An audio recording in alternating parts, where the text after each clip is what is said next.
안녕하세요. 열정입니다. 자, 오늘 설명드릴 재건축 아파트는 이제 서빙고동에 있는 서빙고 신동 아파트 재건축에 대해서 좀 설명을 드릴 건데, 자, 우측편에 보시면은 한강변에서 바라보는 재건축 조감도가 굉장히 멋있게 표현이 되어 있습니다. 자, 입지는 여기 경의중앙선 이제 서빙고역 바로 앞에 위치하고 있고, 이쪽 남쪽으로 이제 한강을 바라볼 수 있는 굉장히 좋은 뷰가 굉장히 좋게 멋있게 나올 그런 위치에 있습니다. 현재 네이버 부동산에 등록되어 있는 매물을 보게 되면 31평 같은 경우가 이제 한 저층이 35천 정도에 이제 올라와 있고, 46평이 37억 뭐 38억 정도 이 정도에 지금 올라와 있습니다. 자, 지금 대지 지분을 보게 되면 이제 총 대지 면적은 33,829평이고 세대수가 1,326세대입니다. 세대당 평균 대지 지분은 이제 25.5평이고 용도 지역은 이제 3종 일반 주거 지역이라 용적률 300%로 재건축을 하게 됩니다. 31평의 대지 지분이 16.1평이고 46평이 23.75평, 54평이 28.12평, 68평이 35.41평. 평수가 이제 큰 평수가 많기 때문에 세대당 평균 대지 지분도 이제 크게 나오는 거다라고 보시면 되고요. 그리고 용도 지역이 아까 말씀드렸듯이 다 3종 일반 주거지역으로 되어 있고, 정비계획 결정도로 보게 되면은 여기가 이제 온누리 교회랑 신동아 쇼핑센터 쪽에 이제 공원이 있는 거고, 기존에 이제 기존에 있는 공원이에요, 요거는. 자, 그래서 지금 뭐 하냐면, 요게 이제 입체 보행교를 통해서 이렇게 이제 한강으로 갈 수 있도록 이제 설계를 했고, 그리고 얘 이제 파란색으로 표시를 한 게 뭐냐면은 서빙구역 3번 출구를 신설을 하고 6교로 연결을 한다라는 내용입니다. 자, 그리고 입체 보행교 외에도 이제 지하차도를 신설을 해서 한강의 접근성을 용이하게 하도록 이제 설계가 되어 있습니다. 지금 한강변 스카이라인은 계획에 맞춰서 이제 남산이 가리지 않도록 이제 설계를 했고, 이게 가장 높은 층이 지금 49층으로 이제 표시가 되어 있습니다. 그리고 뭐 45층, 42층. 한강변은 이제 그 첫동 같은 경우는 지금 20층 이하로 이제 설계하라고 되어 있기 때문에 지금 20층으로 되어 있고, 이렇게 이제 표시가 되어 있고요. 그리고 이제 여기 아까 입체 보행교 같은 경우는 이제 용산공원에서부터 이렇게 이제 올라가서 기존에 있던 이제 동빙고 근린공원을 지나서 이제 한강공원까지 이런 식으로 들어갈 수 있도록 이제 조성을 하겠다라는 계획입니다. 이렇게 조성하고 나면 굉장히 괜찮을 것 같아요. 자, 그래서 이제 정비 계획에 대해서 공람이 오늘부터 3월 31일까지 공람이 진행이 되고 있습니다. 용도 지역은 전부가 이제 3종이고, 정비 기반 시설 보면은 기부 체납은 이제 9.3%인데 도로가 2.4%, 공원이 5.3%, 하수도가 1.6% 이런 식으로 계획되어 있습니다. 자, 건축물 계획을 보게 되면 뭐 3종이니까 용적률은 299.96%로 계획을 해놨고요. 최고 층수는 아까 봤듯이 49층으로 계획이 되어 있습니다. 신축 세대수가 1903세대고요. 1903세대, 임대가 이제 257세대, 13.5% 정도 되고, 분양이 토지 등 소유자가 1326명이라 일반 분양은 320세대다. 그래서 일반 분양 비율은 24.13%로 계획되어 있습니다. 아까 세대당 평균 내지 지분이 한 25평으로 컸단 말이에요. 근데 일반 분양이 상대적으로 이 비율이 다른 단지에 비해서 좀 낮게 표시가 되는 게 있는데, 그 이유는 이제 평형 구성 때문에 그렇습니다.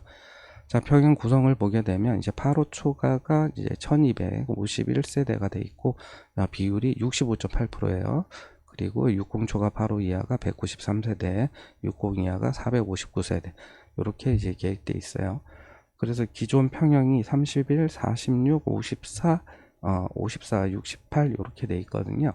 그래서 46평부터 68평까지 합산한 세대수가 1066세대예요.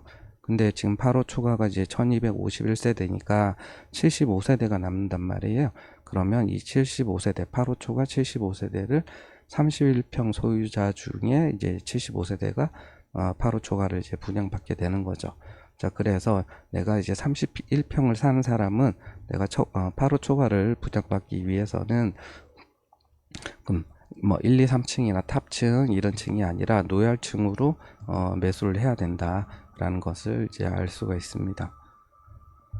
자, 그리고 신축 세대수 계획을 보게 되면 24, 34, 38, 44, 48, 52, 56, 62, 67, 79, 84, 90평 굉장히 평형 구성이 다양하게, 그리고 세대수들도 보면은 각 평형별로 어느 정도 이제 비율이 어느 정도 세대수가 좀 있단 말이에요.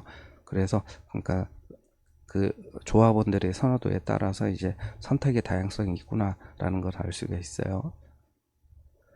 자, 그리고 공공시설 부지 순부담 면적을 보니까 이제 비율은 이제 10.1%예요. 그러면 요 비율이 상대적으로 다른 아파트, 재건축 아파트에 비해서 이제 많지만, 근데 결국엔 나중에 용적률에 요 순부담을 한 것만큼 용적률을 올려준단 말이에요.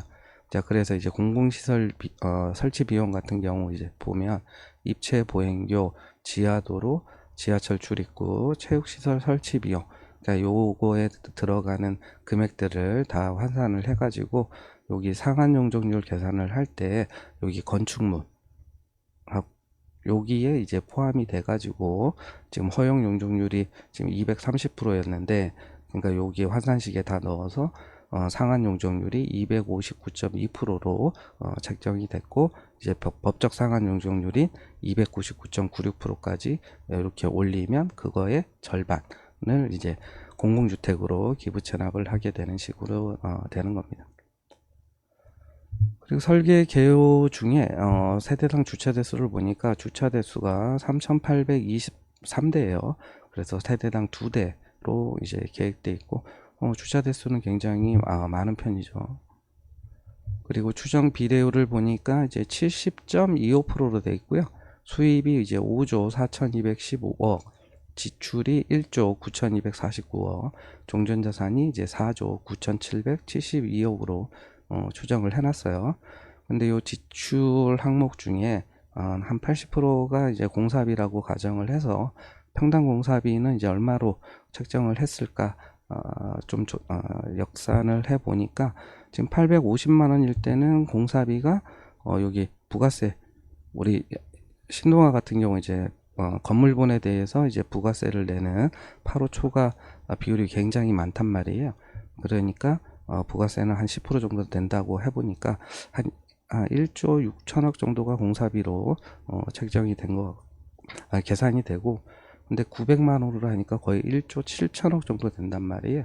그래서 평당 900으로 추정한 것 같지는 않고 아마 평당 한 850 정도로 추정했을 가능성이 높아 보입니다.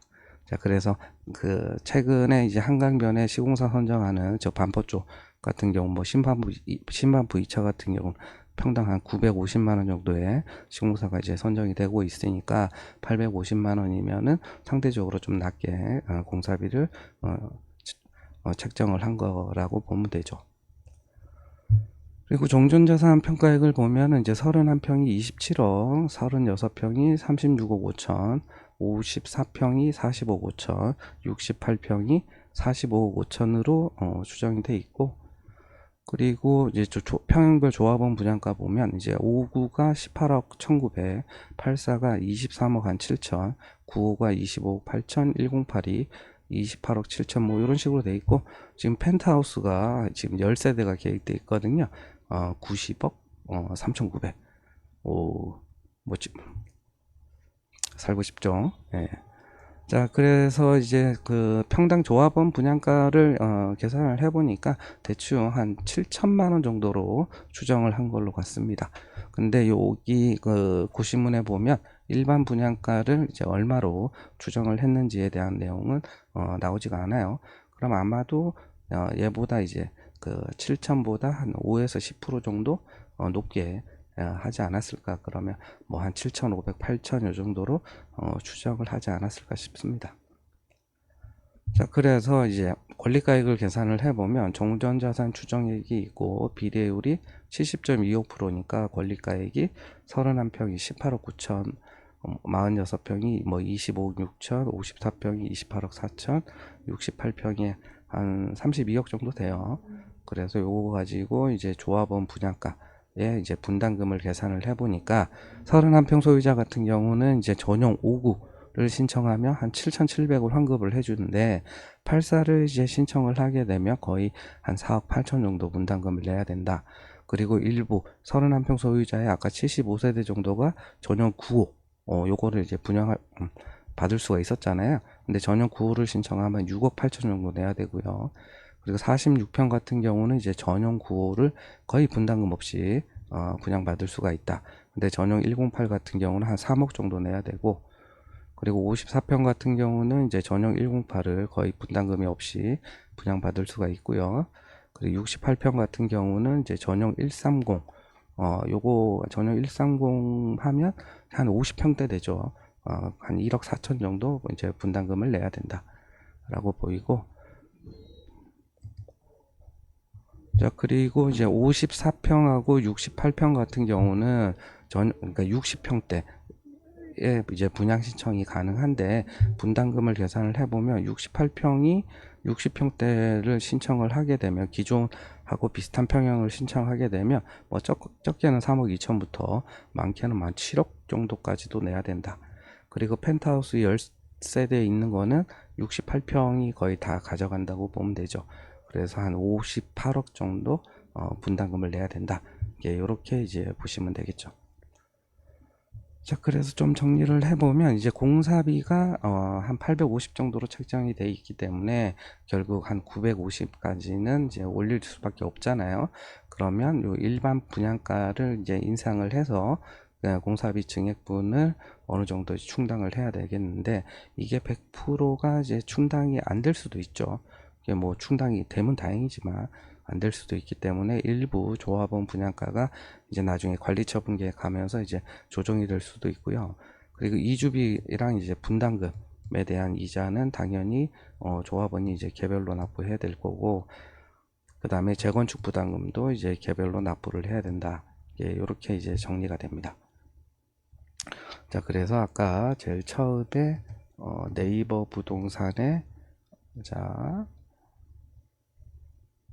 31평이 30억 5천에 지금 올라와 있는데 그걸로 저층이니까 84를 분양받게 되면 한 4억 8천 정도를 분담금으로 내야 되고요. 아까 음, 음. 자, 그래서 30억 이제 5천에 분담금 뭐 4억 8천 이주비랑 중도금 이자 내야 될 거 아니에요. 그러면 이주비 이자 뭐 대출 얼마에 받냐에 따라 다르겠지만 한 2, 3억 될 거고, 재건축 부담금도 이제 감면받는다고 해도 한 2, 3억 이렇게 되겠죠.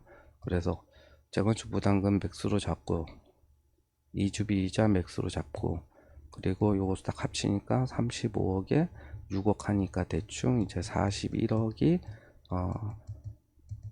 전용 84를 분양받았을 때의 실매가라고 이제 볼 수가 있는 거죠.